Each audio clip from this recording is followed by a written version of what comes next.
Oi, gente boa de Deus, todos vocês que conseguiram chegar para estar ao vivo comigo nessa transmissão da exposição do Evangelho de Mateus. Deixa eu lembrar uma coisa a você. Daqui para frente, eu disse para o pessoal do Instagram e do TikTok que antigamente essa live ficava gravada lá, em ambos os ambientes, em ambas as plataformas. Mas nós decidimos que não será assim. Não será assim. Nós vamos manter a gravação dessas exposições exclusivamente na plataforma que a gente usa, que é onde a gente bota as informações todas, onde a gente roda todos os anúncios, que é a plataforma paralela, onde you sabe o que fazer para tubar as coisas conforme você deseja. E é assim que tem sido e é assim que vai ser. Então, se quiser ficar aqui para assistir, é um prazer. Agora, se você quiser assistir bem, com as informações todas, como se fosse um programa de TV, vá para a plataforma do YouTube. Eu sinto ter que informar, mas é que estava criando uma dispersividade desnecessária. Você só vai receber aqui no TikTok e no Instagram recortes e teasers.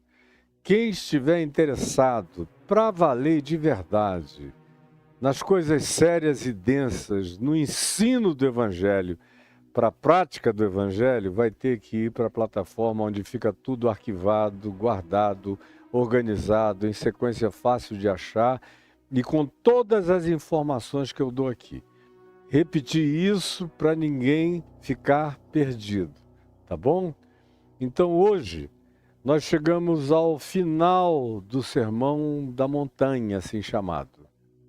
Final do Sermão da Montanha, que começou aqui no capítulo 5. E eu venho há alguns meses com você, comecei lá com os Macários, em Mateus 5. É assim que Jesus inicia, definindo o tipo de caráter que o discípulo tem que ter. Ele tem que ser ensinável, tem que ter um coração que acolha aquilo que seja verdade, sinceramente compartilhada, verdadeiramente inquestionável, e ter a coragem de olhar para dentro do coração e deixar o Evangelho criar raízes sólidas dentro dele. Ele tem que ser solidário, tem que chorar com os que choram, tem que ter amor e carinho pelos sofridos e desamparados verdadeiramente, não pelo capricho do choro, mas pela verdade do desamparo. Ele precisa ser manso, que significa uma pessoa com autocontrole, que não sai ventando o que passa pela cabeça. Uma pessoa que, para manifestar algum pensamento no nível da contrariedade ao próximo, pondera, não faz nada de supetão, mas também tem a estrutura de caráter suficiente para, de um lado, se controlar, porque o manso aqui, de acordo com a terminologia grega, não é aquele cara mansinho, bobinho. Não, ele tem um poder de um cavalo selvagem, de partir para as cabeças. Ele só coloca rédeas em si mesmo e se controla por tempos, pela necessidade que seja necessária, para não sair ventando também os seus impulsos para lá e para cá. Ele precisa ser e desenvolver esse caráter daqueles que têm fome e sede de justiça para o próximo. Precisa aprender a ser compassivo, misericordioso, ter um coração para a miséria e para a dor humana, onde quer que ela esteja. Precisa manter a mente, o pensamento, as emoções, os afetos, os sentimentos limpos, na interpretação máxima e melhor possível do próximo. Precisa ser um construtor de pontes, um pacificador que constrói pontes entre o bem e o bem, não entre o bem e o mal. E não constrói pontes apenas para atender ao seu desejo de ser aclamado como um bem-aventurado por todos. Tem que fazer sentido o encontro, tem que fazer sentido o que se constrói entre fosso e fosso, abismo e abismo. Tem que aproximar os que estão separados e podiam estar juntos. Ele é um Macário e tem esse caráter se ele tiver resiliência, perseverança, aprender a aguentar ser perseguido. Não é alguém que fica fazendo tudo para não ser perseguido nem notado, que agrada a todo mundo. Esse nunca será o Macário, nunca terá um caráter forte, firme, resiliente, perseverante. E tem que ser alguém que é sobretudo bem-aventurado pelo seu compromisso radical com o Evangelho. O que o faz aguentar, experimentar injúrias, sem ficar com ai, nem, tá doendo, perseguições, aguentar mentiras, aprender essa valentia do próprio caráter submisso a Deus e ao Evangelho, e que se examina e se deixa examinar por quem ama a gente e se mantém firme na causa da resistência a qualquer um e a qualquer coisa, pela coerência ao Evangelho, pela coerência ao Evangelho. E tem que aprender a se regozijar nas dificuldades, das tribulações, nas contrariedades, nas dificuldades, nas confrontações, e tirar proveito de tudo isso, que é o que faz crescer o nosso galardão e nos ensina a viver como profetas. Tem que aprender a ter gosto, como Jesus disse, tem que ter sabor, tem que ser sal, tem que ser esplendor e reflexo da luz da interpretação de Jesus, da graça de Jesus, tem que ser um espelho de Cristo no mundo, luz do mundo e sal da terra.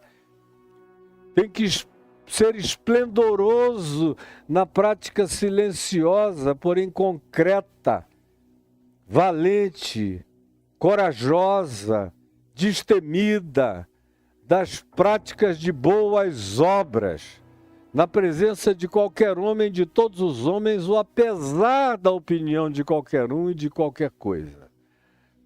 Tem que saber que em Cristo Jesus a lei passada de Moisés foi toda cumprida e nós agora estamos sob um novo testamento para ser praticado em amor, que não é romance, que não é agradar o outro de qualquer modo. É aquele amor que Jesus praticou, que ama, mas deixa ir. Que ama, mas fala a verdade. Que ama, mas diz Pedro, arreda Satanás, para de bobagem. Esse é o amor com o qual eu tenho que aprender a amar. Tem que desistir de todo espírito de ódio subjetivo, de vingança, de ira imotivada contra o próximo e de manutenção disso. Ao contrário, é preciso ter um coração para fazer a admissão de verdades, mesmo que seja na hora mais solene da vida. Se ao trazeres ao altar a tua oferta, te lembrares de que algum irmão tem alguma coisa contra ti, deixa para o culto, para a mensagem, para tudo, e vai te reconciliar com o teu irmão. Tem que ter essa coragem, essa valentia, essa disposição de interrupção, para poder recuperar o passo e o significado da vida.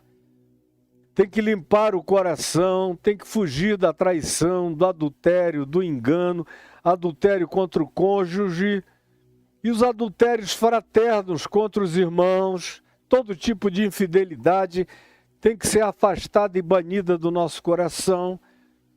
Tem que parar com a história de querer convencer os outros com o empenho de palavras que evocam Deus, o sagrado ao qual Jesus abomina. Jesus ensina o santo, não ensina o sagrado. O sagrado é a religião que ensina. Mas é em nome do sagrado que a gente faz juramentos. E Jesus disse, é sem sagrado nenhum. É sim quando é sim e é não quando é não. O que passar disso já é conciliação. E vem do maligno. Tem que desistir de todo espírito de vingança, de dar o troco, de ir às vias de fato, ou às vias orais, ou aos retrucamentos, aos prolongamentos, à animação negativa no coração de quem quer que seja, acerca de qualquer que seja o sentimento. A gente tem que aprender a se limpar disso para andar limpo. E não importa o que o outro fez contra nós, se eu mantiver o que o outro fez contra mim como uma coisa viva dentro de mim, eu é que estou sendo envenenado e não o outro. Jesus disse que tem que aprender a amar com o amor verdadeiro, que não é aquele amor só filéu, de amar que os gentios e os pagãos fazem a mesma coisa. Gostam de quem gosta da gente, trata bem quem trata bem a gente. Anda e procura só aqueles que estão conosco e que dizem o que a gente quer ouvir.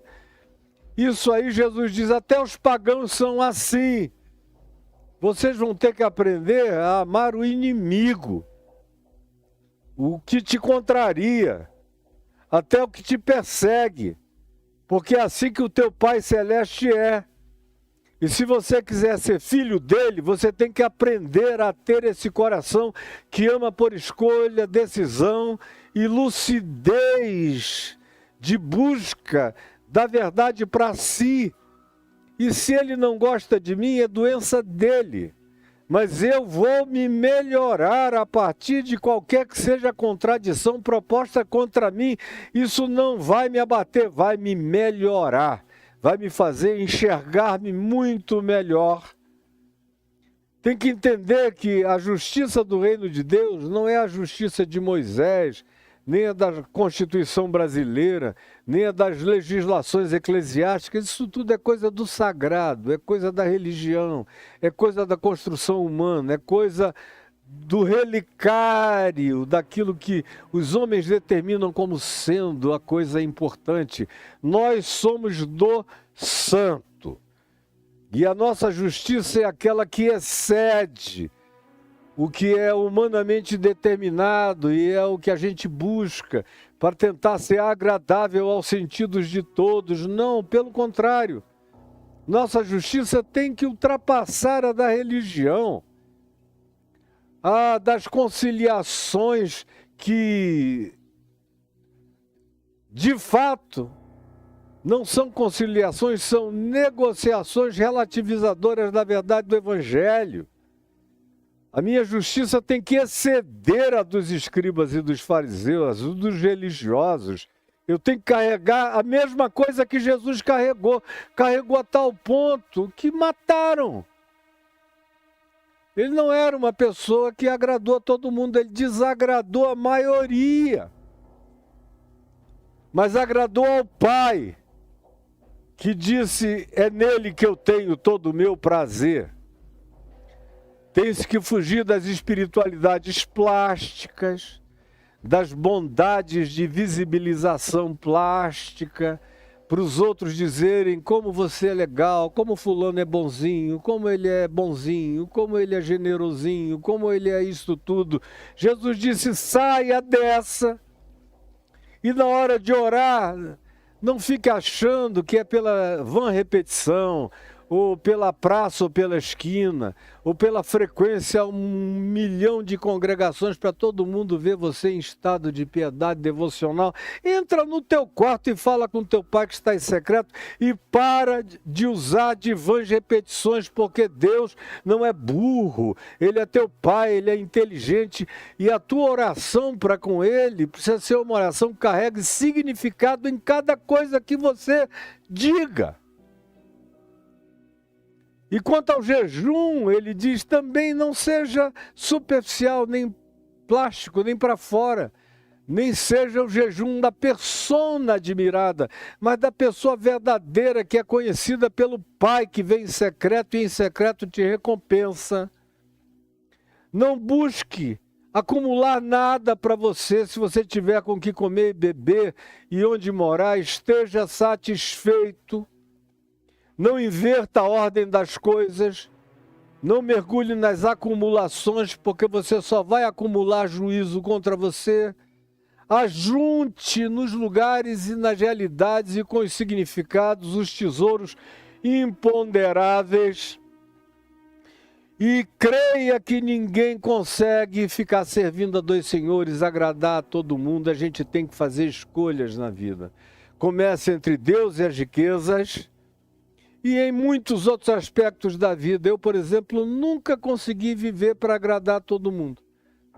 E quando eu fui presidente da Associação Evangélica Brasileira, que se demandava de mim que vivesse uma média evangélica ponderada, tentando equilibrar-me ali no meio, naquele muro, eu vi que aquilo estava destruindo a minha alma. Eu não nasci para ser aquele equilibrista, mas para andar no chão firme, no chão, com lados, posições, definições, com profecia, pagando o preço das convicções do Evangelho em mim, não dos meus caprichos. Nenhum interesse em agradar você ou quem quer que seja.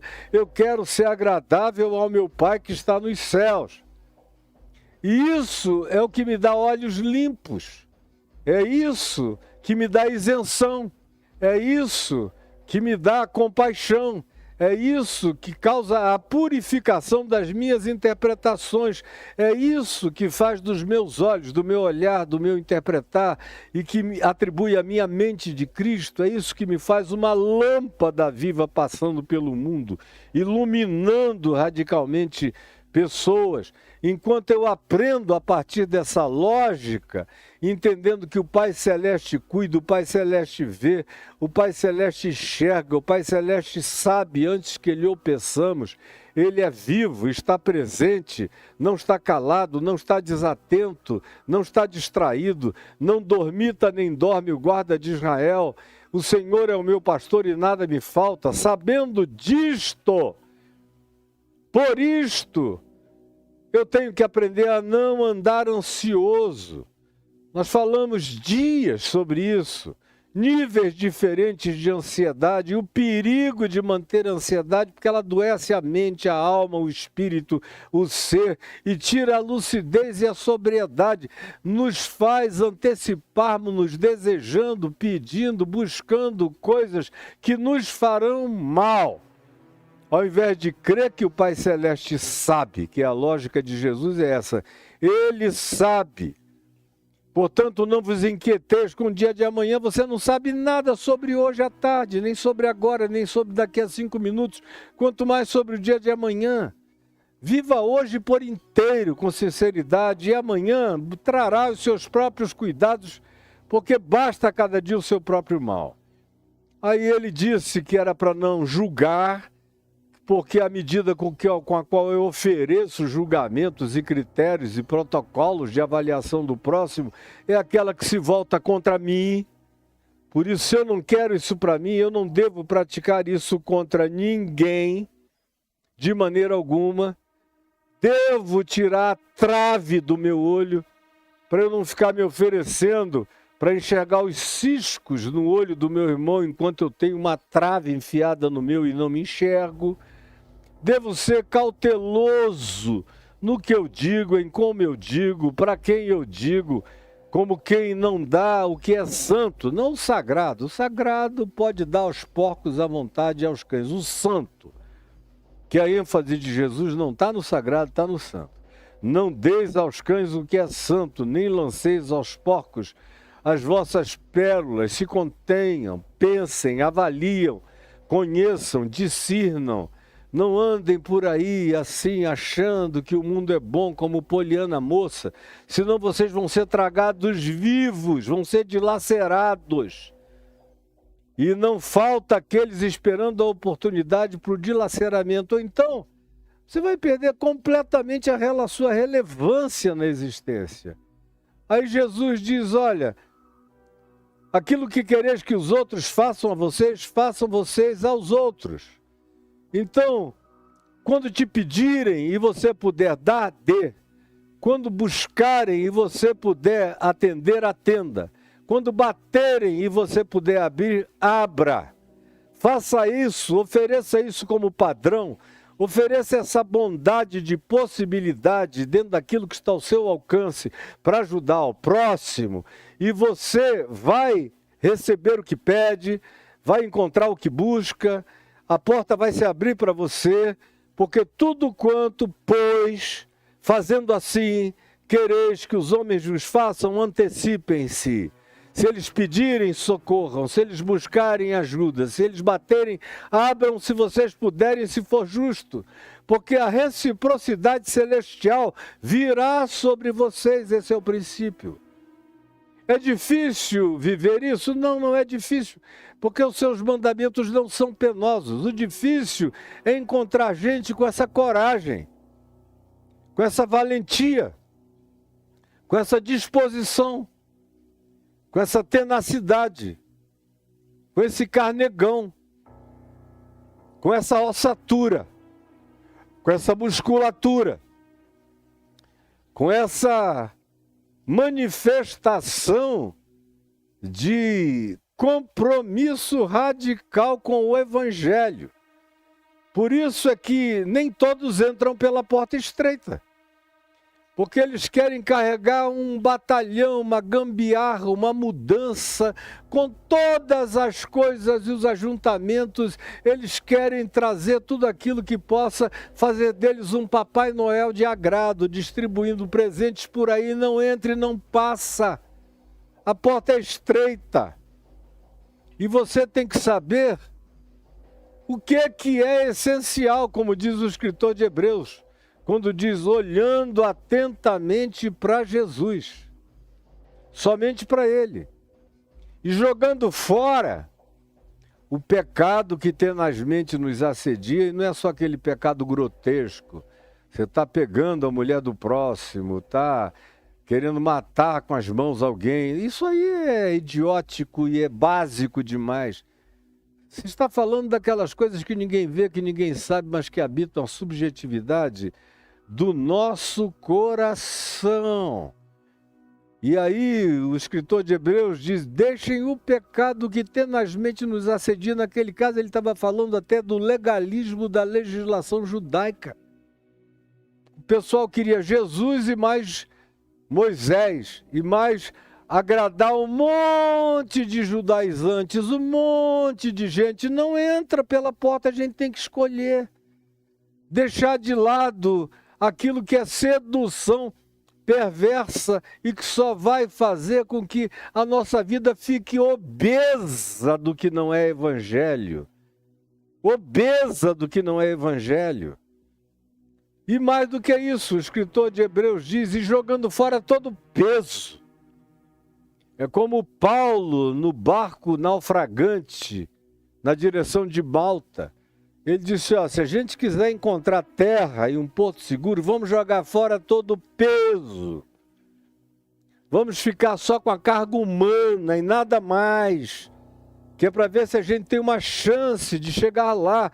A mesma coisa na porta estreita, basta Jesus, basta o Evangelho, basta a busca de coerência com o Evangelho. E aí nós chegamos no acautelai-vos dos falsos profetas. Eu falei intensamente sobre o significado de identificar e discernir isso a partir do fruto, não da aparência das árvores, não da folhagem da figueira, não das expressões de visibilidade, mas do fruto real, concreto, que alimenta a vida dos outros, que dá vida ao mundo.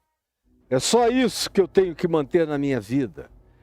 E não me deixar enganar pelas aparências dissimuladas da ortodoxia, do carismatismo, do pentecostalismo, de expressões falsificadas, de personas mentirosas, de profecias inventadas, de demônios contratados, de milagres forjados ou de qualquer outra natureza. Ao contrário, saber que de Deus não se zomba. De Deus não se zomba. Mas aquilo que o homem semear, isso também ele ceifará inapelavelmente. E aí chegamos ao final.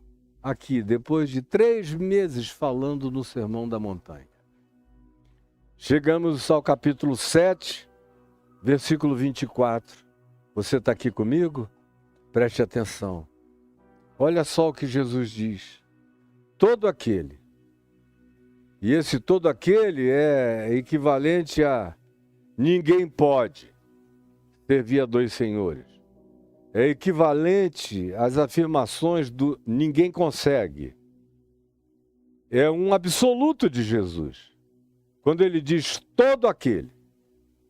Ele não deixa ninguém fora, ele não deixa ninguém se tornar exceção, ele não permite que ninguém diga, não, isso tudo é legal, mas eu já passei dessa etapa há muito tempo. Não, eu não passei. Eu preguei não para você, eu preguei para mim. Eu prego para mim todo dia, todo dia, todo dia. Eu sou o meu principal ouvinte da mensagem que eu traga para qualquer um.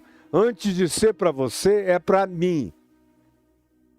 Porque se eu não me ouvir, e se eu não praticar o que de mim procede, eu estou acumulando juízo, cinismo, indiferença e acumulando um estado mental reprovável aonde eu já não ouvirei mais a sutileza da voz de Deus tentando me corrigir, me alimentar, me tratar, me sarar. Por isso, ninguém é exceção. Você pode ter 120 anos, está seguindo o Evangelho há 100 anos, você faz parte de todo aquele. Não se exclua. Se você se excluir, você será excluído da bem-aventurança. Então, inclua-se em seu favor e contra você. Essa é uma das coisas mais difíceis da gente entender no Evangelho. É a gente entender que o Evangelho, em relação a ele, eu preciso me incluir em tudo.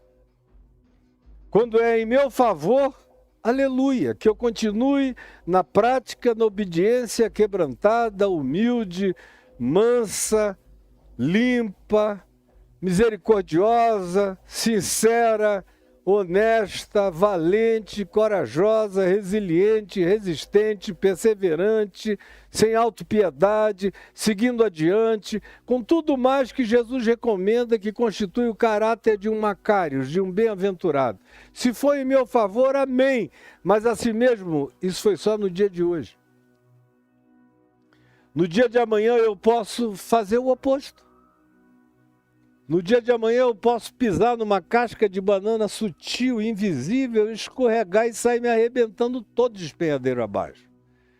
Por isso, todo dia eu ofereço a minha própria vida como um sacrifício vivo, santo e agradável a Deus, que é o meu culto racional.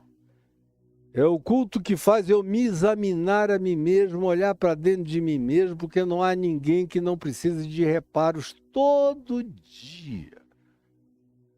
Deixa eu dizer isso para você, porque você não é exceção, minha filha, nem meu filho, nem meu irmão, nem minha irmã. Eu preciso de reparos do Evangelho todo dia. Por isso eu pratico esse culto racional, esse culto do autoexame, esse culto da sensatez, esse culto do bom senso, esse culto do autorreflexo, esse culto do auto-examinar-me, no sentido de ver aquilo que eu pessoalmente de mim mesmo não me enxergo. Sem um espelho, sem um reflexo, eu não me enxergo. Eu enxergo algumas coisas em mim, olhe lá. Mas eu descubro coisas em mim, nas minhas costas, que só a minha mulher vê. Ou que só os meus filhos, quando eu estou sem camisa, enxergam. E pai, você está com um carocinho aqui, com um sinal ali, que eu não ia ver jamais. Eu não tenho um banheiro cercado de espelhos para todos os lados e nem tenho tempo para ficar me observando, me levantando para lá, nem para cá. Então eu sou um cara que enxergo muito pouco até a minha própria face, do ponto de vista físico, de espelhar. Mas aqui isso é apenas uma metáfora, é só um exemplo de algo muito e infinitamente mais profundo em relação ao que eu não posso negligenciar, que é me enxergar. Conhece-te a ti mesmo. E aí eu preciso de espelho. O primeiro espelho é o da palavra. Como diz Tiago, irmão de Jesus, é o espelho da palavra. Para eu não ser um ouvinte negligente, que é aquele que ouve, fica contente, aplaude tudo. Que palavra linda, maravilhosa, mas sai dali e continua sem se enxergar jamais. Até que fica cínico. Até que fica um ente inexortável. Até que se torna uma pessoa inadmoestável. Até que se torna uma pessoa inensinável. E mesmo com o disfarce de toda humildade, humildade significa ensinabilidade, aprendizagem que não se conclui jamais, que está sempre aberta para melhorar. E eu preciso disso em mim. Por isso, todo dia eu me examino. E me examino com toda a profundidade que eu consigo no coração. Eu quero saber de onde veio um sentimento, uma tristeza, uma emoção. Eu não deixo nada passar dentro de mim. Tem algo que não é exatamente aquilo que se coaduna com a paz de Cristo, que é o árbitro no meu coração. Eu olho para dentro. A paz de Cristo. A paz de Cristo não é do Cristo que eu criei, que eu formulei, que eu inventei, que eu projetei. É o Cristo do Evangelho. A paz de Cristo é o reflexo do Evangelho. Sou eu refletido pelo Evangelho, pela palavra. Esse é o primeiro espelho que tem que estar em mim todo dia. O Evangelho tem que ser o meu autoexame diário e cotidiano. E eu faço isso com a minha mente, com a minha racionalidade. Eu perscruto o meu consciente e mergulho no meu inconsciente, presto atenção nos meus sonhos e presto atenção nas dinâmicas e nos movimentos da minha vida e na sutileza da piedade como engano no meu coração. E quantas vezes eu já me flagrei piedosamente em estado de engano? Quantas vezes, meu Deus? Primeiro espelho é esse, do qual eu não devo fugir, nem com o qual eu devo me acostumar, senão eu me torno cínico e paro de me enxergar. Tem um outro processo na sequência que é não me conformar com esse século, não fazer uma média ponderada do século para eu andar como uma pessoa que seja praticamente inatingível, não por causa da coerência do Evangelho em mim, mas por causa da minha capacidade de andar sem nenhum molestamento de nenhuma natureza por quem quer que seja nessa vida. Ao contrário, o Evangelho me deixa vulnerável para a observação de terceiros, que gostam ou que não gostam. O que me interessa de fato, é não estar na média ponderada do agrado da maioria, é agradar aquele que diz: esse é o meu filho amado em quem eu tenho todo o meu prazer. É só o que me interessa. É para isso que eu estou aqui. Isso é andar na contracultura do Evangelho, contra o fluxo desse mundo, contra o príncipe da potestade do ar, contra a média ponderada universal. É para isso que eu e você somos chamados. E mais do que isso, transformarmos-nos pela renovação da nossa mente. O que implica em não dar nada como feito, nada como acabado, nada como resolvido, nada como concluído, nada como perfeito em mim, nada como aperfeiçoado. Eu não ando satisfeito comigo mesmo nem um dia da minha vida. Eu ando em paz, pacificado, mas num estado diário de me expor à transformação. E, meu Deus, da minha conversão para cá, nesses últimos 50 e poucos anos, quanta mudança já houve em mim. Todo dia tem algo sendo mudado em mim. E eu espero que todos os dias haja algo a mais a ser transformado em mim, não por causa de nenhuma busca neurótica, mas é na graça, é na paz, é na tranquilidade que eu não tenho medo de me enxergar. E em me enxergando eu não preciso me defender, nem me explicar, eu só preciso me transformar, renovar minha mente, renovar princípios, renovar conceitos, renovar atitudes, renovar posturas, renovar compreensões, renovar as decisões da minha vida que podem me projetar na direção de me tornar mais parecido com Jesus. A grande questão é, a minha vida parece com Jesus ou parece com o quê? Eu não quero parecer com Pedro, eu não quero parecer com Gamaliel, que era um cara em cima do muro. Oh, não vamos fazer nada disso não. Vamos ver primeiro, vamos deixar o tempo passar. Eu não sou Gamaliel, não quero ser Gamaliel. Não fui chamado para ser Gamaliel. Eu fui chamado para ser Jesus. E Jesus dizia o que se tinha que dizer. Quando era perda de tempo dizer, ele não dizia. E teve coisas que ele levou anos para dizer. Como houve outras coisas que ele disse, eu teria muitas coisas a vos dizer, mas vós não podeis suportar agora.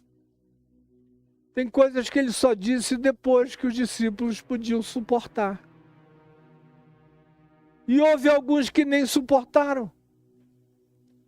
Como a gente lê aqui em João, no capítulo 6, ele diz algumas coisas fortes, chocantes, e se diz, e muitos dos seus discípulos já não andavam com ele. E Jesus chamou os que sobraram e lhes disse, quereis vós também retirar-vos? Não tem nenhum problema, eu só não quero é gente que não tenha convicção acerca de estar ao meu lado, com a disposição radical do Evangelho no coração.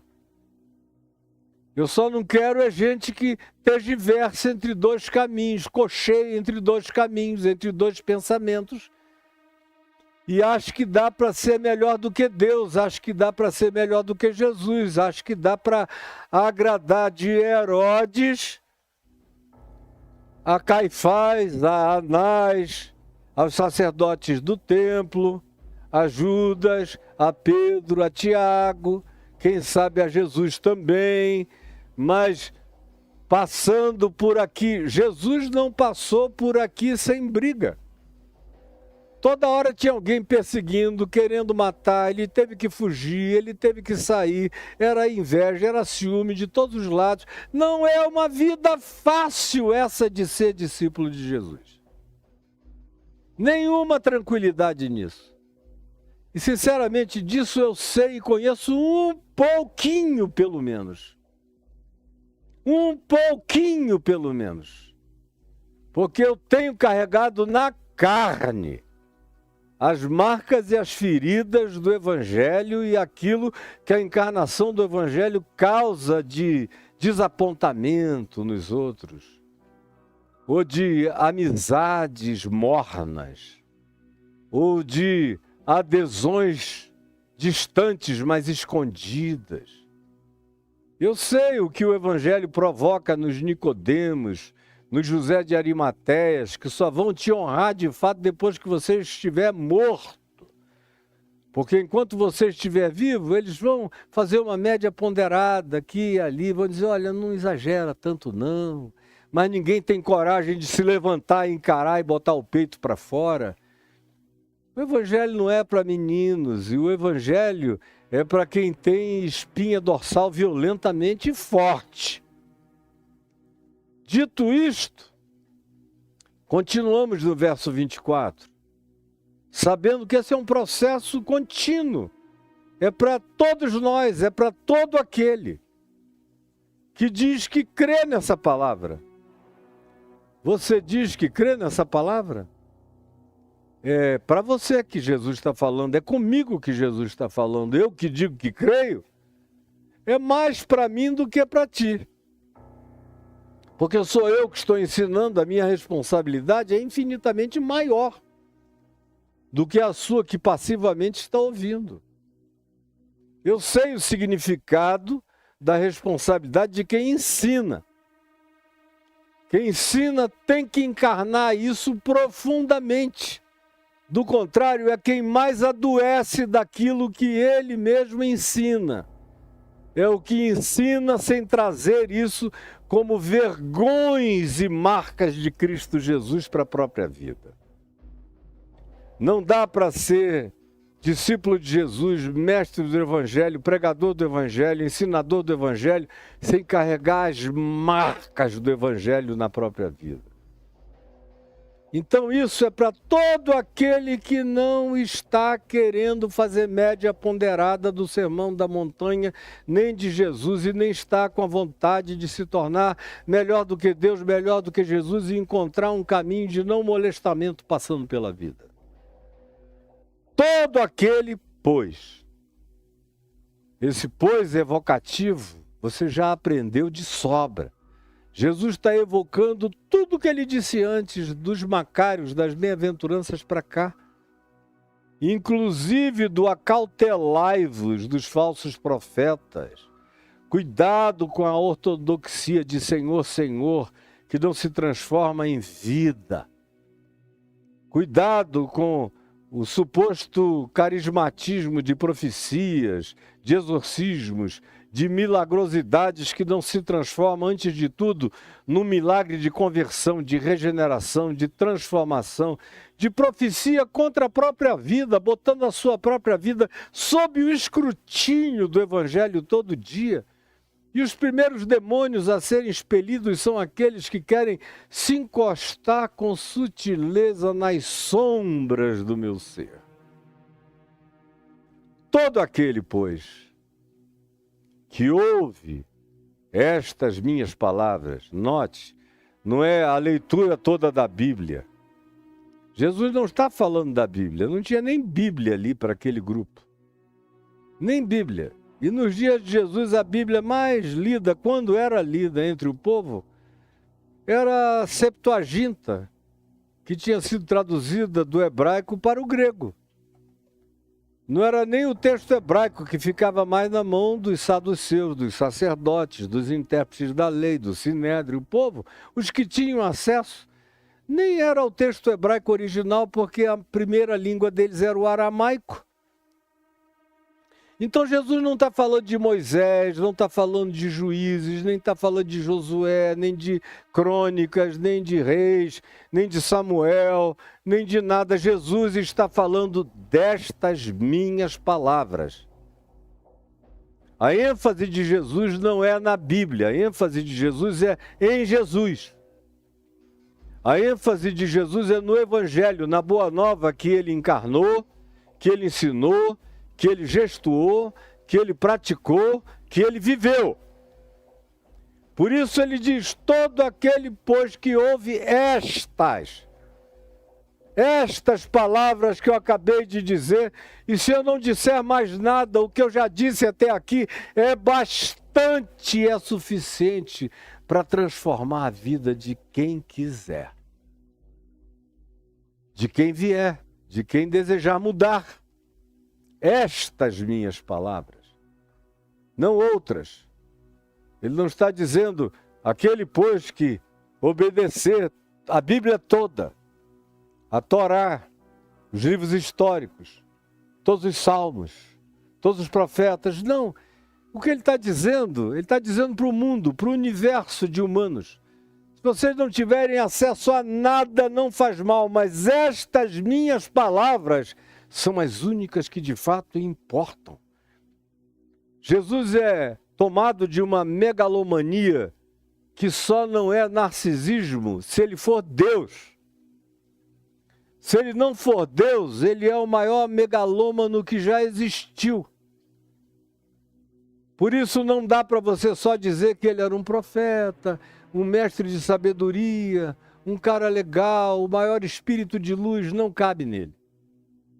Porque o maior espírito de luz, arrogando-se a dizer o que Jesus diz, é um megalômano sem tamanho, é um narcisista sem tamanho. Ou Jesus é Deus ou Jesus é doido. Mas não dá para ficar no meio do caminho e classificá-lo em qualquer outra categoria, que não cabe. Isso aqui só cabe em Deus, falando de si mesmo. Todo aquele, pois, que ouve estas minhas palavras e as pratica, é o bem-aventurado. E quem ouve essas minhas palavras e não as pratica é o louco. Para alguém dizer isso, tem que ser Deus, Deus e Deus de Deus. Ou tem que ser doido para além do diagnóstico e da descrição de qualquer tipo de transtorno mental, porque esse aqui é de uma sutileza extraordinária. Além de doido, é o doido mais equilibrado, de mais bom senso, de mais calma, de mais autocontrole, de mais sabedoria, de mais luz, que já se conheceu. É um doido fora da curva. É um doido impossível. É um doido que daria nó na cabeça de qualquer um. Portanto, ou ele é doido, e doido ele não cabe na diagnose de qualquer loucura, ou ele é Deus. E aí ressuscitar de entre os mortos se torna natural para quem é como ele é. E aí ele diz, todo aquele, pois, que ouviu, vocês aqui que estão nesse monte, nessa planura me ouvindo, ou vocês que estão aqui no papo de graça de hoje me ouvindo, ou aqueles que vão ouvir nas plataformas, todo aquele inclui você. Está pensando que você está fora? Você está atolado até o pescoço nessa história inteira. Era melhor, como disse Pedro, eu já repeti várias vezes, nunca ter sabido do que saber e ficar brincando disso. Não dá para brincar disso. Nem dá para fazer o seu evangelho do meio. Não dá para criar sua médiazinha ponderada. Todo aquele, pois, que ouve estas minhas palavras, estas minhas palavras, e as pratica. Tem muita gente dizendo, eu ouço, Caio, eu te ouço todo dia. Me apavoram os que dizem que me ouvem todo dia. E eu fico olhando para a vida deles e digo, meu Deus, e o cara me ouve todo dia. Ou eu não estou ensinando o evangelho, ou o coração dessas pessoas está blindado, ou a incapacidade de comunicação é absoluta, porque não é possível que alguém me ouça todo dia e viva do jeito que eles dizem que vivem me ouvindo todo dia. Todo aquele, pois, que ouve estas minhas palavras e as pratica. O evangelho não é uma brincadeira de você sabia. Como eu vejo alguns influencers aí, cristãos na internet, só na base do você sabia. Você sabia que a palavra tal no grego é essa e aquela, portanto, não é o que você estava pensando, é isso. Mas não conclui nada, não ensina ninguém a viver melhor, não consola ninguém, não transforma ninguém, não regenera ninguém, não pacifica ninguém, não converte ninguém, não coloca ninguém no caminho da transcendência, da fé genuína. Eu conheço pessoas que, se me ouvem falar com fé, dizem, eu amo a tua fé. Aí tem outros amigos cristãos dessas mesmas pessoas que dizem, olha, eu não creio em milagre.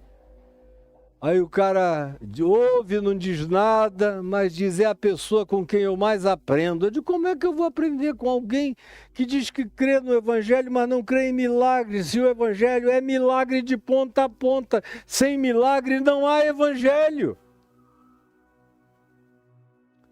Eu tenho que ter coragem de me atolar mesmo, de pular de cabeça e não ter medo das consequências. Isso é o que implica praticar o evangelho. A prática do evangelho é que é a condição sine qua non para eu me tornar discípulo. Filho do meu Pai que está nos céus, é se eu pratico, como Jesus diz.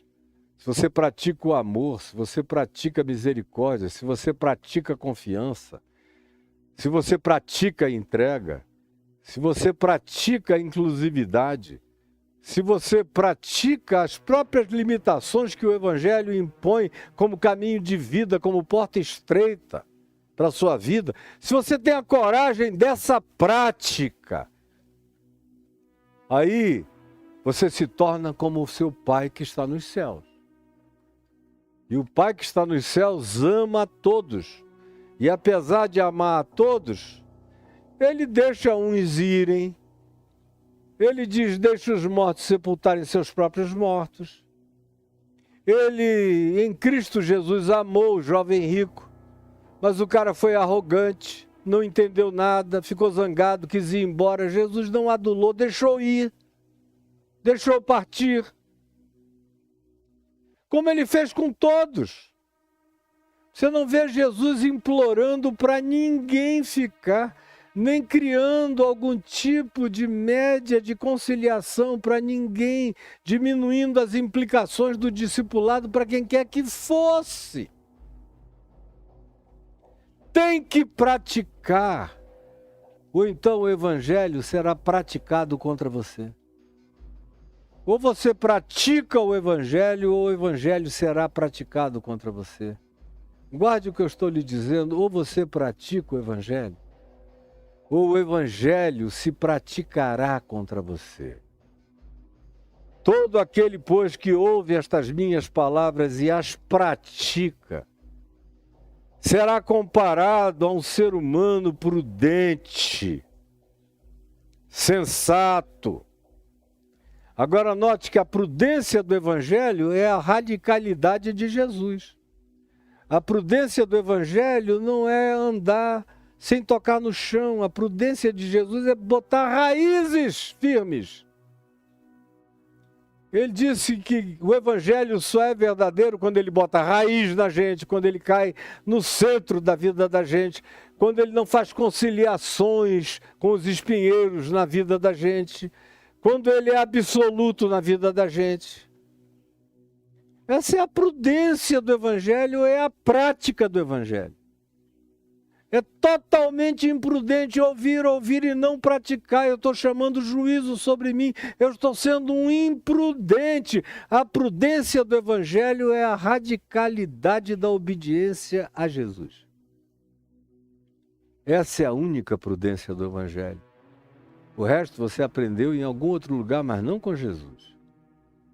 Você é discípulo de algum mestre do caminho do meio, mas não Jesus, que teve lado, escolheu bandas e tomou decisões. Tem que praticar. Esse que pratica é o ser humano prudente. É aquele que se acautela dos falsos profetas. É aquele que não se impressiona com falsas ortodoxias, com falsas doutrinas, com falsos discursos, com falsos sinais, com falsas expressões. Nem se entrega ao agradar-se a si mesmo, como Paulo disse, buscando não agradar a mim mesmo. Buscando não agradar a mim mesmo, mas agradar aquele que me chamou, de quem eu sou doulos, de quem eu sou escravo. Não para um pedaço da revelação, mas para o todo da revelação. Esse é o prudente, essa é a mulher prudente, esse é o ser humano que anda com o acautelamento de quem não vai tropeçar com a graça de Deus. E se vier a tropeçar, tropeça de joelhos na presença de Deus e o Senhor o levantará. Esse é comparado àquele que edificou a sua casa sobre a rocha. Na rocha, na pedra, no fundamento, que não estremece, que não balança, que não tergiversa, que não cocheia, que tem firmeza, clareza, opinião, definição, caráter, compromisso, raiz, aprofundamento, fundamento, pedra de esquina, que é uma só e não dá para negociar. E ela quer ser um todo, não um fragmento do Evangelho que a gente gostou mais e adotou para si. É o todo que me garante. E é isso que me dá a certeza de estar construindo a minha casa sobre a rocha. E é isso que me dá poder de aguentar, de me tornar inabalável, porque o objetivo de Jesus é criar inabalabilidade de fé. Você me entendeu? Eu vou repetir de novo. O objetivo de Jesus é criar inabalabilidade de fé na gente. Você pode repetir comigo aí onde você está? O objetivo de Jesus é criar inabalabilidade de fé na gente. E essa inabalabilidade só acontece quando você pratica o Evangelho todo dia. Pratica em seu favor ou contra você. E quando é contra você, você se submete, corrige-se, anda em submissão, prossegue, vai adiante. Não se entrega a nenhuma tristeza desmobilizante, ao contrário, se alegra no verdadeiro arrependimento, se põe em pé, caminha e melhora. Porque o objetivo é esse. Caiu a chuva, transbordaram os rios, sopraram os ventos e deram com ímpeto contra aquela casa, contra aquela vida, contra aquela existência, contra aquela pessoa. Mas ela não caiu. Ela perdeu o pai, perdeu a mãe, perdeu o filho, perdeu filhos, perdeu o neto, perdeu amores, perdeu nome, perdeu reputação, perdeu amigos, perdeu amizades, foi julgado, foi rejeitado, foi expropriado, padeceu, foi vítima de calúnia, de mentira, de fake news, de tsunamis variados e diversos contra a vida, mas ficou cada vez mais rijo, mais tenaz, mais decidida, mais decidido, mais enraizado, mais radical no sentido da palavra etimologicamente, do significado etimológico da palavra radical, que é aquilo que tem raiz. Ficou mais radical, tem mais raiz. Está bem fundado, bem plantado. Então, vem tudo contra. O mundo desaba contra você. Mas se você está plantado nesses princípios, se você é esse Macário, se você carrega esse caráter, se você tem essa atitude, se você não é uma gosma, se você não é uma água-viva, se você é filho da rocha, se você está erigido na solidez do que tem concreção, e se você tem a coragem de deixar de lado uma quantidade enorme de coisas para entrar pela porta estreita e andar no caminho estreito, o que implica em fazer escolhas e decisões, e não tem como negar isso. Se você fizer isso e praticar isso todos os dias, em seu favor, e quando for contra você, se corrigir por essa luz, por esse espelho, por essa graça, por essa exortação, por essa demonstração, por esse chamado, por essa vocação, então você se torna inabalável. Porque você foi edificado sobre a rocha eterna que é o Evangelho de Cristo Jesus. A rocha não é Pedro.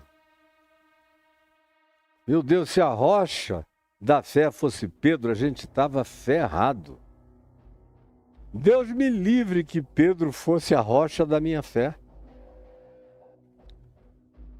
Deus me livre. Eu só tenho uma rocha para a minha vida.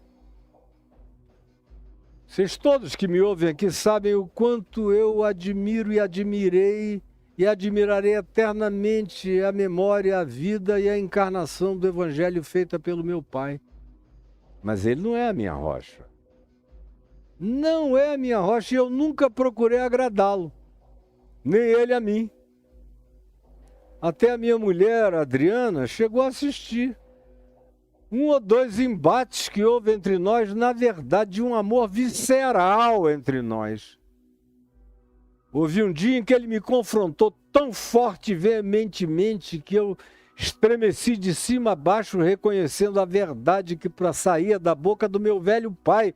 E eu já era um reverendíssimo para uma quantidade de milhões de pessoas por aí, mas eu me estremeci de ponta a ponta e disse, ele tem verdade, isto é verdade. E eu não vou lutar contra a verdade.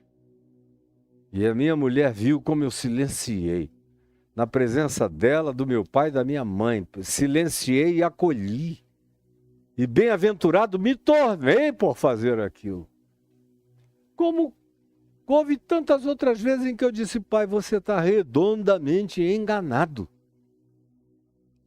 E a minha paixão por ele era enorme, mas eu nunca tentei agradar meu pai, nem ele tentou me agradar, muito menos a minha mãe. Minha mãe tinha uma coragem enorme de me desagradar. Houve uma ocasião, em 98 para 99, quando eu fiz o que era errado perante Deus e perante os homens, e eu liguei para o meu pai, ele ouviu a história inteira, quando acabou, sabe o que ele me disse? Uma única palavra. Arrependa-se, Caio Fábio, e bateu o telefone. Isso é um pai. Arrependa-se, Caio Fábio, pá. Sem nenhum prolongamento. E eu sabia da verdade, da sinceridade radical daquele amor em meu favor. Arrependa-se, Caio Fábio, e pá! Isso é um homem lidando contra o homem, como diz o livro de Provérbios. Assim como o ferro afia o ferro, assim um ser humano afia o seu semelhante, o seu próximo, o seu amigo, quando é amizade. Isso é o que me faz ser erigido sobre a rocha do Evangelho. Aí Jesus prossegue e diz, e todo aquele que ouve estas mesmas minhas palavras, as minhas, não as de Moisés, não as do Talmud, não as da Mishnah, não as da Zohar, não as da Torá, não as minhas palavras do Evangelho. Não as de Calvino, não as das dogmáticas da religião, não as dos acadêmicos, as minhas palavras. Essa é uma ênfase desgraçada para a maior parte dos intelectuais religiosos, que querem Jesus mais uma quantidade enorme de interpretações que relativizam a simplicidade clara da rocha dos séculos inabalável que são estas minhas palavras, segundo Jesus. E todo aquele que ouve, está ouvindo? Você está ouvindo. Jesus dizer estas minhas palavras. E não as pratica, ouve, aprende, sabe de cor. O Caio está repetindo de novo o que eu já sei há 50 anos, há 40 anos, há 30 anos, o que eu já ouvi, já li vários livros a respeito. A minha única questão é o seguinte, você pratica, mana? Mano, pratica esse evangelho? Eu vejo gente tão bonitinha, tão engraçadinha, tão perfumadinha, tão gostosinha, mas não praticam. Não praticam. O que eles querem é passar ilesos, não querem praticar. Como eu encontro um monte de gente que diz, olha, eu venho te ouvir todo dia porque eu sei que você prega a verdade de Deus. Agora, eu não digo para ninguém que eu te ouço. E eu evito praticar demais o que você ensina, porque tem gente que quando vê a prática do que você ensina na vida da gente, já diz, você está com cara de quem anda ouvindo o Caio Fábio. Aí eu dou uma relativizada que é para eu não cair num estado de confrontação. Eu conheço milhares assim. Isso não tem nada a ver comigo, tem a ver com praticar o evangelho, que por acaso eu estou ensinando, sem relativizações, nem em meu favor, nem contra mim. Ela vem em meu favor, amém. Se vier contra mim, amém. Mais ainda, porque me sara, me cura e me levanta e me trata. É sério, gente. Vocês estão pensando que isso aqui é brincadeira? Não é, não.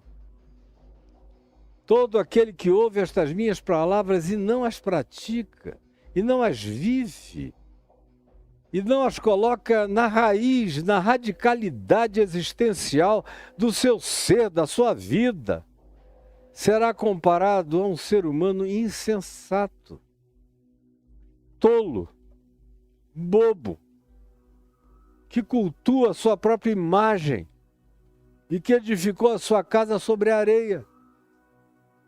Por isso é tão frágil, por isso é tão abalável, por isso é tão sensível, por isso é tão não me toques. São pessoas com as quais você só pode se relacionar se afagá-las o tempo todo. No entanto, o que Jesus diz é que a inabalabilidade não pertencerá a elas jamais. E as mesmas realidades da existência que vêm para uns, vêm para outros, vêm para todos. A chuva cai para todos, forte, tormentas, torrentes, temporais, tufões. Os rios transbordam, alagam, cobrem as casas, deixam a gente sem recursos, sem meios, desabrigados muitas vezes, sentindo falta de coisas básicas.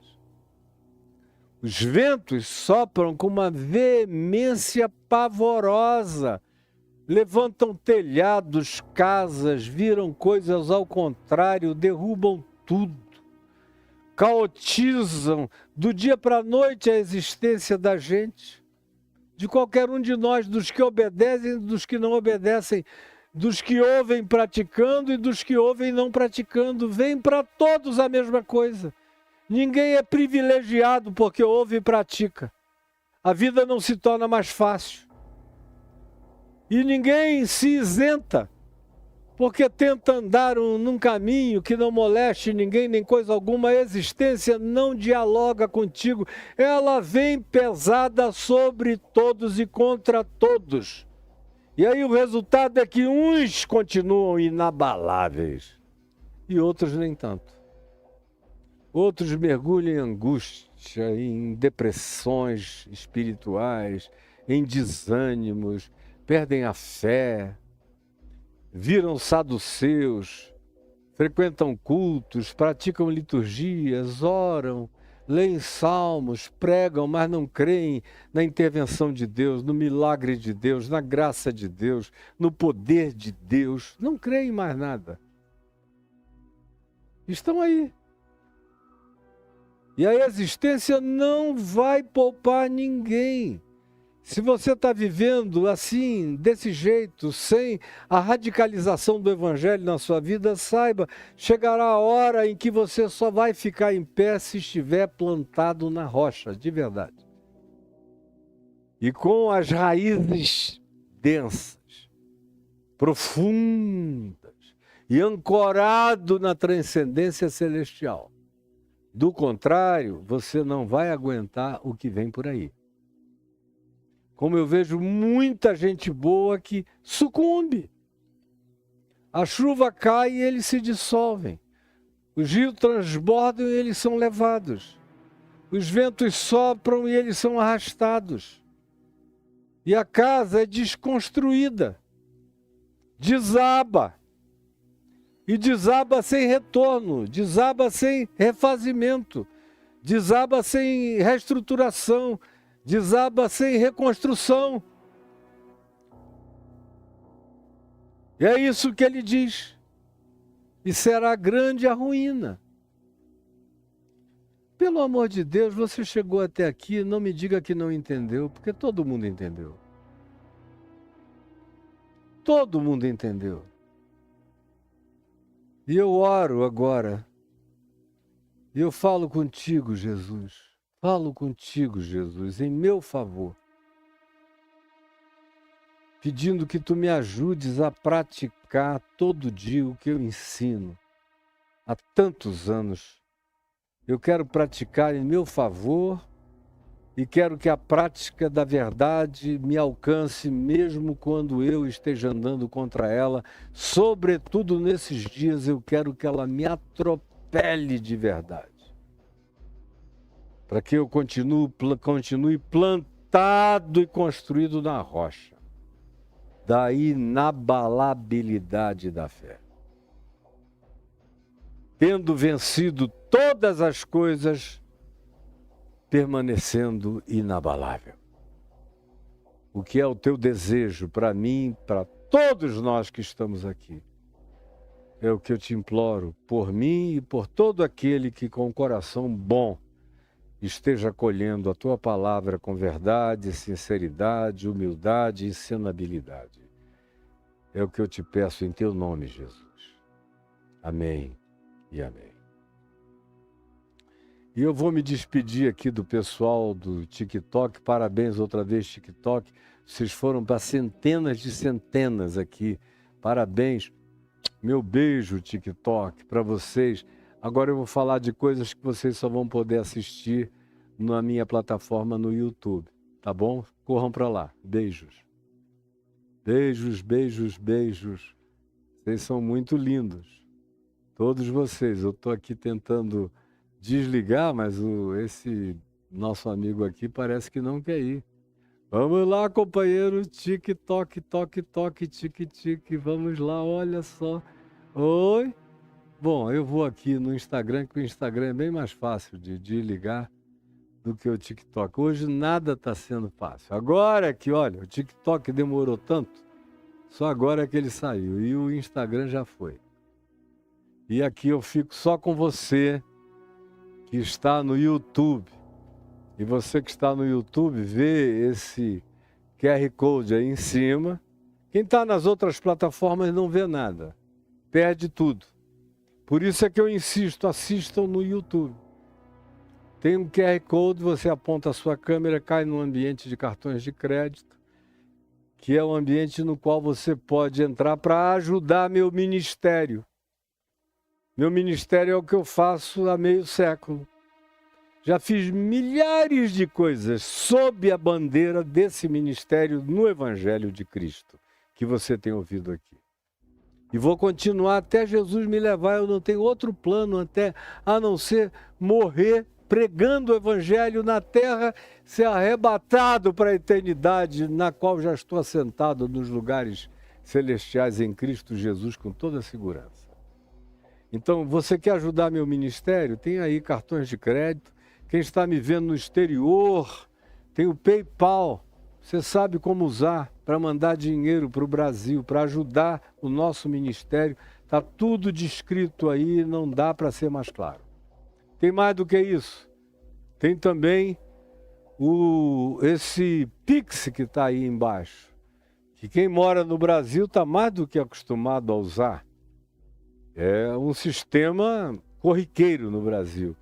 Quem quer ajudar, se você quer se associar a mim, quer ser meu parceiro, quer me ajudar, por favor, mande, eu aceito a sua ajuda com meu coração quebrantado e grato a Deus pela sua vida, se você estiver fazendo isso com alegria, sem esperar nenhuma troca nem barganha. Do contrário, não me ajude não. Mas se você está fazendo isso em Deus, no Evangelho, por convicção, seja bem-vindo. Tem um segundo Pix aí, que tem já o nome da Adriana e o meu, é de natureza pessoal, não é a minha prioridade. A minha prioridade é que você ajude o meu ministério.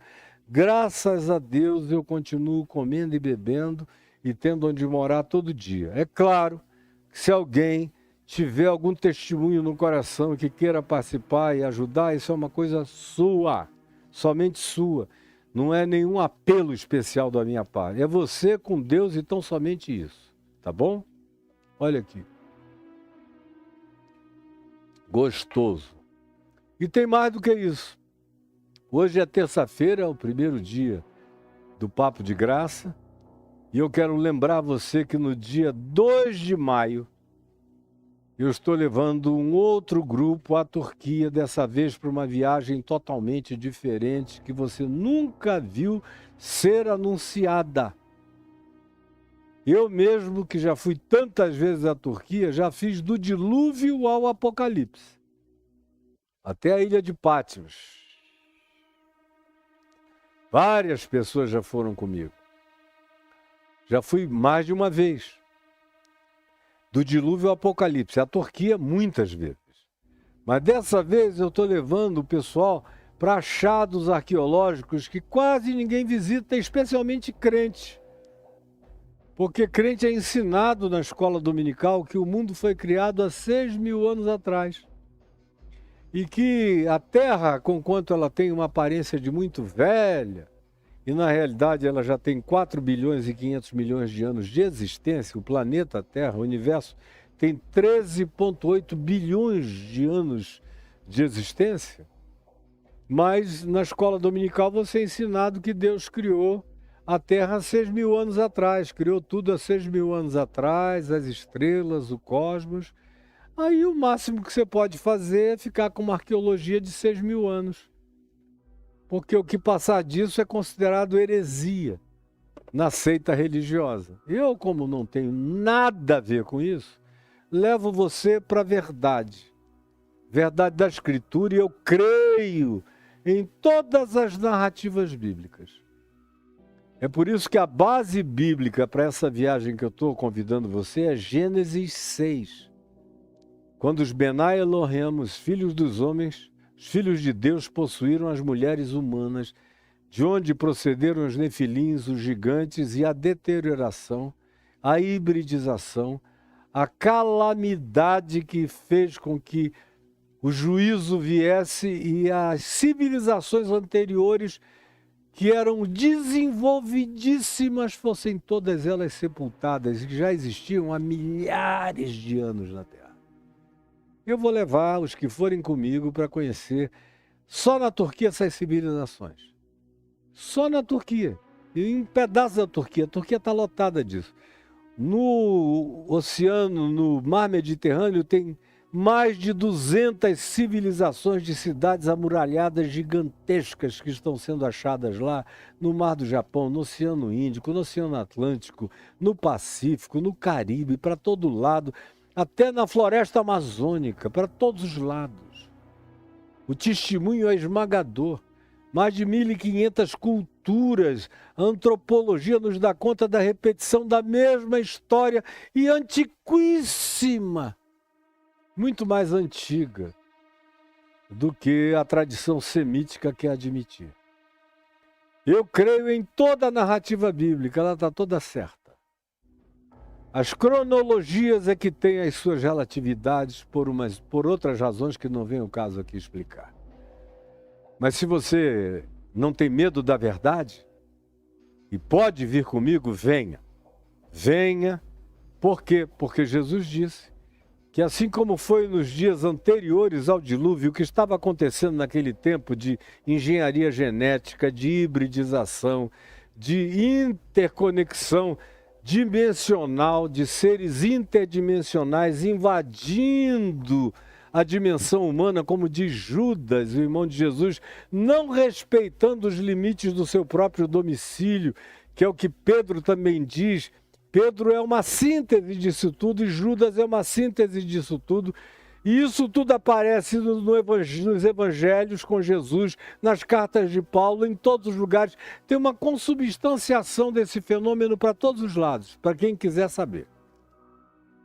E eu quero que você venha comigo, porque a gente vai precisar ter esse discernimento para aprender a viver nos anos que vêm.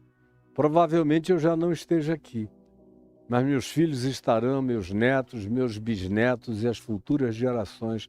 E eu não estou fazendo nada para o hoje apenas. Tudo que eu estou fazendo é visando o futuro.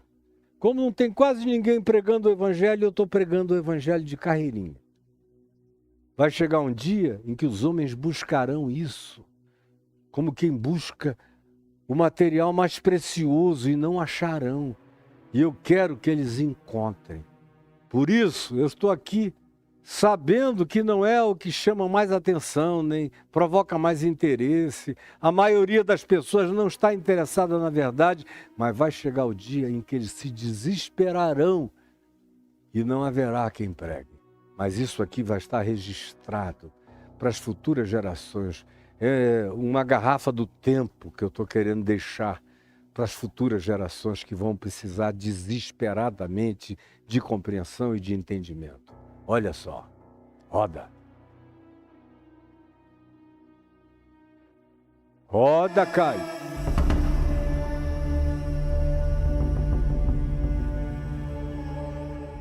Oi, gente querida. É um convite para você viajar comigo num momento super íntimo. Aliás, eu desejo que essa nossa próxima viagem seja um dos momentos mais íntimos que eu possa ter com as pessoas. Sempre há muita intimidade, mas dessa vez eu quero que seja mais do que nunca. Muita intimidade. A gente vai sair daqui no dia 2 de maio e aí o resto é roteiro. No dia 1º a gente chega em Istambul, vai para um hotel maravilhoso. No dia seguinte a viagem é toda em Istambul.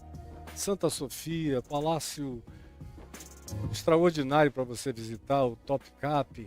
Depois você vai comigo para a Mesquita Azul, que é linda, maravilhosa, e almoço, um tempo no hipódromo de Constantinopla, depois resto da tarde livre no Grande Bazar, você vai se divertir demais. Aí vem já o outro dia. Outro dia, depois do café da manhã, a gente sai para um passeio pelo Bósforos e você vai ver, Istambul é uma das cidades mais lindas da Terra, essa é que é a verdade.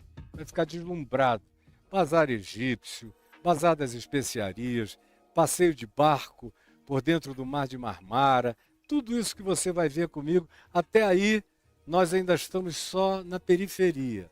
E as refeições, tudo mais em grande estilo, em bons lugares, eu espero que você venha. Aí no dia seguinte, a gente viaja de ônibus para fazer um passeio e nós vamos direto parar em Göbekli Tepe. Göbekli Tepe é uma das cidades mais antigas. Ela tem pelo menos 12 mil anos de idade. Ela é pré-diluviana e com sofisticação que os cientistas não conseguem explicar. Eles dizem que há 12 mil anos atrás os homens estavam pulando das árvores para se tornarem caçadores-coletores, que nem conheciam ainda a roda. E Göbekli Tepe coloca tudo isso de águas abaixo. Nós vamos a Karahan Tepe, que fica a 35 quilômetros, onde há também uma quantidade enorme de coisas sendo escavadas da mesma antiguidade, de modo que esse vai ser um dia riquíssimo, onde eu vou conversar muito sobre muita coisa sobre a qual você nunca ouviu falar antes na vida. No dia seguinte, a gente faz um transfer para Capadócia, vamos chegar na Capadócia, acomodações naqueles hotéis nas rochas, que são lindíssimos, maravilhosos, charmosíssimos, você vai ficar deslumbrado lá. Aí no dia seguinte, na Capadócia, a gente começa nosso trabalho de visitação, nas grandes cavernas profundas, algumas antiquíssimas, nas quais já viveram mais de 20 mil pessoas a um tempo só. Tem algumas onde se diz que viveram mais de 50 mil pessoas no tempo da Era do Gelo, no final da última Era do Gelo. E eu vou levar você a cada um desses lugares e você vai ficar embasbacado. E nós vamos ter também o nosso passeio normal de balões para ver tudo de cima. Você acorda de madrugada e vê a Capadócia de cima, é um negócio extraordinário. No dia seguinte nós vamos para Esmirna e Kushadasi. Esmirna é uma cidade de uma das igrejas do Apocalipse, mas também é um lugar maravilhoso para descansar. E Kushadasi também. Você vai adorar dar essa relaxadinha para a gente pegar no 8º dia da viagem e irmos de Kushadasi para Éfeso, onde eu vou falar muito sobre Éfeso, coisas que estão no livro de Atos dos Apóstolos, na carta aos Efésios, e coisas extra bíblicas e neotestamentárias, como o concílio de Éfeso, como a cultura toda daquele lugar. Vamos também a Mileto, onde Atos dos Apóstolos, capítulo 20, tem uma passagem importante a respeito, onde João viveu, e há histórias extraordinárias em Mileto, e onde também alguns dos melhores pensadores da história humana estiveram presentes. Foi lá que se desenvolveu o conceito do logos, do verbo. E eu quero falar muito a respeito dessas coisas antigas. De Kushadasi, nós vamos para São João, Laodiceia e Pamukkale. São lugares que eu conheço como a palma da minha mão. E quero levar você em todos eles.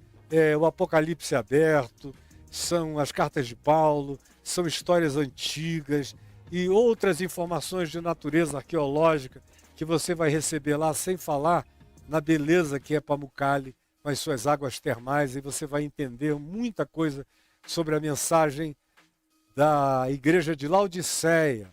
E de Pamukkale nós vamos voltar para Istambul e vamos passar um dia muito agradável em Istambul, e no dia seguinte nós vamos voltar para o Brasil, pegar o avião e voltar. Agora é uma viagem que você não pode perder e que eu quero ter você lá. E o endereço está aí, para você fazer contato com a Parpar Turismo, agora mesmo com a Renata e com a equipe dela. Você está vendo o endereço? E faça contato agora mesmo, eu estou aguardando você.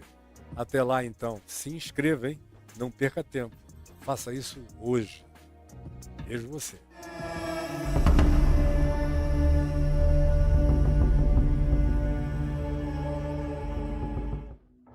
Tá aí o endereço, viagem com Caio, caiofabio.net/viagem com Caio. Você encontra a Renata do lado de lá, Parpar Turismo. Se inscreva logo enquanto tem chance, enquanto tem oportunidade. Vai chegar uma hora em que a porta vai fechar, porque tem uma hora em que a gente ou fecha ou fecha. Não dá para ficar aberto até o último dia. Agora, eu também trago aqui um apelo para você entrar no Caio Fábio Exclusivo. Entra aí com GC, caiofabioexclusivo.com.br. Você vai e você encontra os meus cursos, dezenas de cursos. E eu especialmente dou ênfase no curso Reconexões, que te leva de antes do Gênesis para depois do Apocalipse. Aí você diz, como é possível? Você estava lá para saber? Não, e nem é preciso. Mas você pode ter uma visão, uma cosmovisão que vai mudar a sua vida. É uma visão do Evangelho, uma visão da Escritura, uma visão da história e da civilização humana, é uma visão planetária, é uma visão cósmica universal. E eu quero que você faça e entenda coisas como o significado de já estar assentado nas regiões celestes em Cristo Jesus. Você vai entender, por exemplo, a mecânica quântica como metáfora para uma quantidade enorme de coisas do Evangelho, onde Jesus, como chave hermenêutica, abre essas portas de compreensão para a gente. Outro curso é Jesus, a chave hermenêutica, que é o mais importante de todos. Não adianta você ficar aprendendo curiosidades bíblicas aqui e ali, como tinha antigamente na Rádio Relógio, no Rio de Janeiro, tinha um programa que dizia, você sabia? Aí davam lá umas informações, mas não tinha conexão, uma coisa não se ligava à outra.